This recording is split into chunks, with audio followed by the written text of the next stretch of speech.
Assalamualaikum warahmatullahi wabarakatuh. Bertemu kembali dengan saya Asep Nugraha. Kita akan melanjutkan pembelajaran matematika tentang kaidah pencacahan.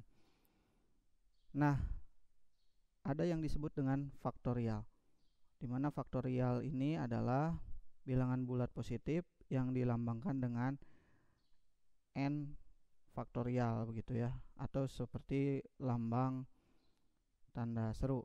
Adalah perkalian dari semua bilangan bulat positif yang kurang dari atau sama dengan n. Atau kita bisa tulis n faktorial sama dengan n kali n kurang 1 terus sampai ke ruang 2 sampai ke angka 3 kali 2 kali 1 begitu. Untuk memahami kita lihat contoh. Di sini ada contoh. Untuk 3 faktorial itu kita bisa menuliskan 3 kali 2 kali 1 sama dengan 6. Kemudian ini untuk 5 faktorial dimulai dari angka 5 kali 4 kali 3 kali 2 kali 1. Hasilnya 120. Begitupun dengan ini 6 faktorial, kita mulai dari perkalian 6. 6 kali 5 kali 4 kali 3 kali 2 kali 1. Hasilnya 720. Jadi kalau nanti ditanya 6 faktorial adalah 720. Baik. Yang selanjutnya, nah ini untuk 0 faktorial ini sudah baku, dia sama dengan 1. Nah, untuk contoh yang lain biasanya ada soal seperti ini. Untuk memudahkan perhitungan kita bahas. Tentukan nilai dari 10 faktorial per 8 faktorial.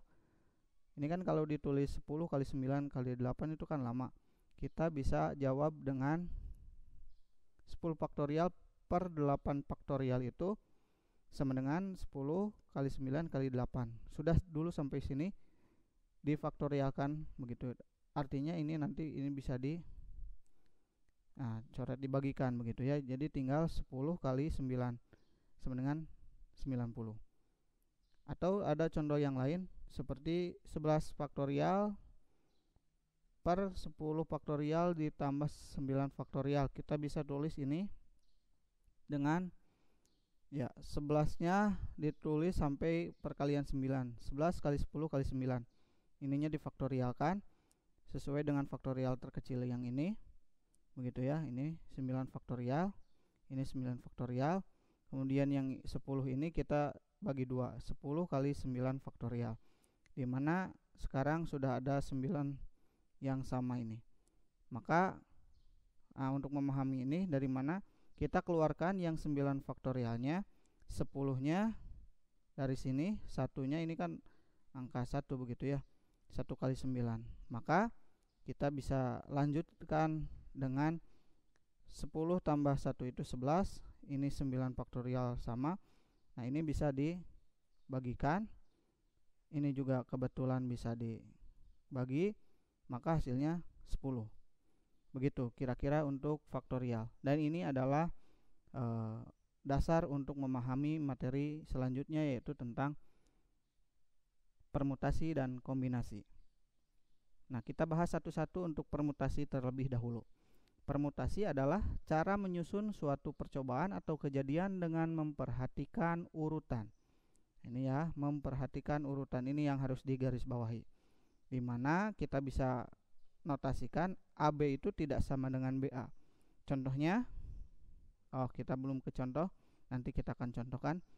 Nah, untuk permutasi R unsur dari N unsur yang tersedia dapat dituliskan begini, PNR atau begini, di mana R-nya kurang dari N.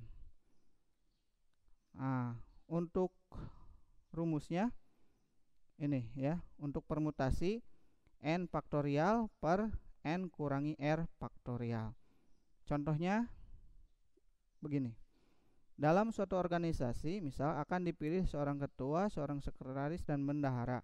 Dari 7 orang calon yang memenuhi kriteria, berapakah banyak susunan? Ini sama persis bisa dikerjakan oleh filing slot yang itu ya, tapi kita bisa juga gunakan ini dalam permutasi. Dimana misalkan ada 7 calon ya, 7 itu misalkan A, B, C, D, E, F, G sampai G. Nah, kita asumsikan begini, ada calon A, B, C, ini komposisinya ada si A, si B, dan si C, di mana si A itu menduduki ketua, si B sekretaris, si C bendahara, begitu ya. Ini itu dianggap tidak sama, begitu ya, jikalau si B-nya jadi ketua, si C-nya jadi sekretaris, si A-nya jadi bendahara. Walaupun untuk komposisinya sama ini, si A, si B, dan si C sama, ini pun si B, si C, dan si A terdiri dari A, B, C, begitu ya. Tapi ini dianggap berbeda karena kedudukannya berbeda. Maka untuk soal yang seperti ini itu disebut atau kita bisa menggunakan rumus permutasi yang ini, di mana pemerhatian urutan ini kalau berbeda kita pakai permutasi dengan rumus n faktorial n kurangi r faktorial. Nah, kita masukkan n faktorialnya adalah 7 tadi, sebanyak 7 orang yang ini. Kemudian per n-nya kita tulis lagi 7-nya. Kemudian kurangi 3 dari mana? Ini kita akan dipilih 3 komposisi ya, untuk ketua, sekretaris, dan bendahara. Maka 7 kurangi 3 itu sama dengan 4 faktorial. Nah, kalau sudah seperti ini kaidah faktorial seperti yang tadi, ini bisa dicoret. Tinggal 7 kali 6 kali 5 itu sama dengan 210. Baik, kita lanjut untuk permutasi dan kombinasi bagian kombinasi. Nah, untuk kombinasi, dia adalah cara menyusun untuk percobaan atau kejadian tanpa memperhatikan urutan. Kalau tadi itu memperhatikan urutan, jadi hitungannya itu beda. Kalau ini dianggap sama, di mana AB itu sama dengan BA. Nah, banyak kombinasi R unsur dari N unsur yang tersedia dapat dituliskan dengan begini.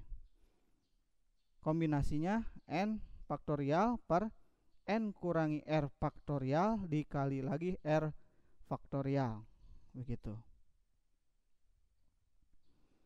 Untuk contohnya, misalkan sebuah pertemuan dihadiri oleh 10 orang. Jika setiap orang saling berjabat tangan satu sama lain, berapa banyak jabat tangan yang terjadi? Maka kita bisa tulis asumsikan begini. Nah, AB itu berjabat tangan, begitu ya. Jadi baik AB maupun BA itu dianggap satu kejadian, karena kejadiannya hanya salaman, begitu ya, bukan posisi ketua dan lain sebagainya. Maka ini dianggap satu kejadian, begitu. Mau AB mau BA itu sama, dihitung satu kejadian. Maka kalau sudah memahami bahwa ini dianggap satu, kita gunakan kombinasi dengan rumus yang tadi. Nah, ini adalah N-nya 10 orang tadi.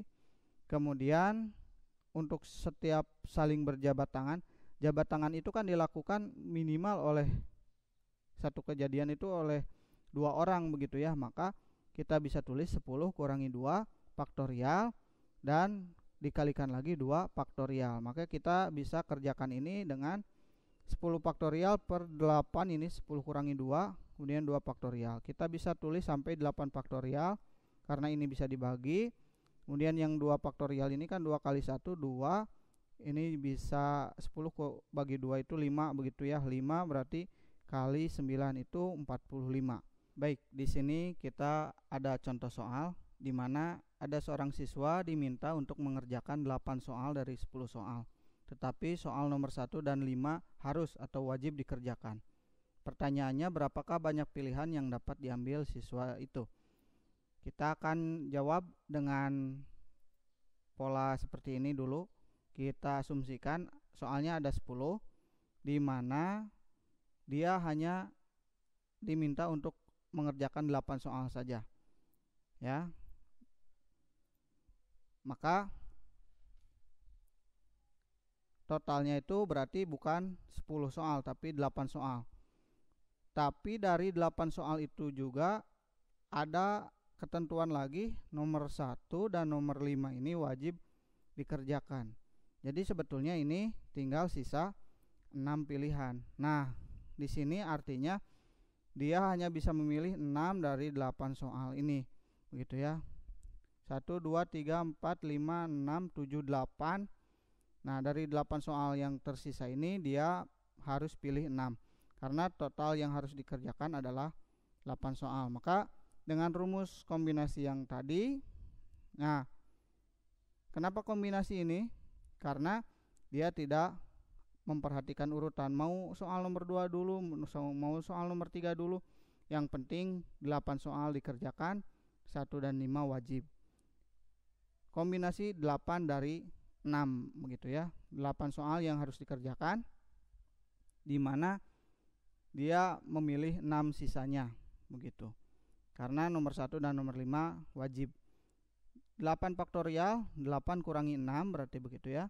Ini nanti 2 faktorial. Nah, ini 6-nya dikalikan lagi 6 faktorial. Kita dapat tulis di sini 8 kali 7 kali 6.